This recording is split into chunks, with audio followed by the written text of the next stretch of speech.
தேட்டரில் வந்து கமர்ஷியலுடைய ஹோர்டிங்ஸ்லாம் வைக்கிறாங்க. கமலா தேட்டரில் பார்த்தீங்கன்னா வசந்தன்கோ, சென்னை சில்க்ஸ், போதீஸினுடைய ஹோர்டிங்ஸ்லாம் வச்சுருப்பாங்க. அது வந்து ரெண்டல் கொடுத்து வைப்பாங்க.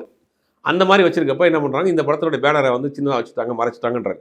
ரெண்டாவது தேட்டர் கிடைக்கலங்கிற ஒரு குற்றச்சாட்டு வைக்கிறார். சின்ன படங்கள் எல்லாத்துக்குமே அந்த பிரச்சனை இருக்குது. சின்ன படங்கள் பெரிய படங்களை தாண்டி படமெல்லாம் வந்து ஆட்டோமேட்டிக்காக இப்போ மதராசி, காந்தி கண்ணாடி 2 படம் ரிலீஸ் ஆயிருக்கு.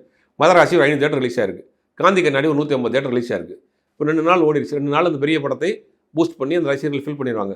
3வது நாள் வந்து என்னாச்சுன்னா, காமன் ஆடியன்ஸ் படம் பார்க்கலன்னா அந்த படம் உட்காந்துரும். அப்போ ஆட்டோமேட்டிக்காக இந்த படம் இன்க்ரீஸ் ஆகும். இப்போ அந்த படத்துடைய ஷோவை குறைச்சிட்டு இந்த படத்தை ஏற்றிடுவாங்க. இதுதான் ரியலாக எல்லா படத்துக்கும் நடக்குது. அப்போ இவங்க வந்து ஒரு பிரச்சனையை சொல்கிறாங்க அப்படின்னா, நீங்கள் என்ன பிரச்சனை கிளியராக சொல்லணுமா இல்லையா? ஒன்று தேட்டரில் நடக்கக்கூடிய பிரச்சனையா, இல்லை வெளியில் நடக்கக்கூடிய பிரச்சனையா, உங்களை யாரும் டார்கெட் பண்ணுறாங்களா? பேசினா அதுக்கு உண்டான பேசுறதுக்கு ஆள் இருக்காங்களே, சொல்யூஷன் சொல்கிறதுக்கு ஆள் இருக்காங்களே, அதை சொல்ல மாட்டேங்கிறாங்க. இப்போ ஒருவேளை நமக்கு என்ன சந்தேகம் வருது அப்படின்னா, இந்த படத்தோடைய ப்ரொமோஷனுக்காக நீங்கள் இந்த மாதிரி ஹைப் கிரியேட் பண்ணுறீங்களா, ஏதோ பரபரப்புக்காக கிரியேட் பண்ணுறீங்களாங்கிற ஒரு சந்தேகம் வருது இல்லையா? அப்போ நீங்களே சொல்லலாம், பத்திரிகையாளர் சந்திப்பை வச்சு சொல்லலாம், இல்லை நீங்கள் கேட்குறவங்கள்ட்ட விளக்கத்தை சொல்லலாம். யார்ட்டையுமே சொல்ல மாட்டீங்கன்னா அப்போ இந்த படத்தை ஓட வைப்பதற்காக நீங்களே ஒரு ஹைப்பை கிரியேட் பண்ணுறீங்களாங்கிற ஒரு சந்தேகம் தானே வலுவாக வருது. அந்த தேட்டரில் உங்களுக்கு பிரச்சனையா, எல்லா தேட்டர்லையும் பிரச்சனையா, இல்லை சின்ன படங்களுக்கு பட்ஜெட் வைஸாகவே அவங்க அதிகமான தேட்டருக்கு ரிலீஸ் பண்ண முடியாது.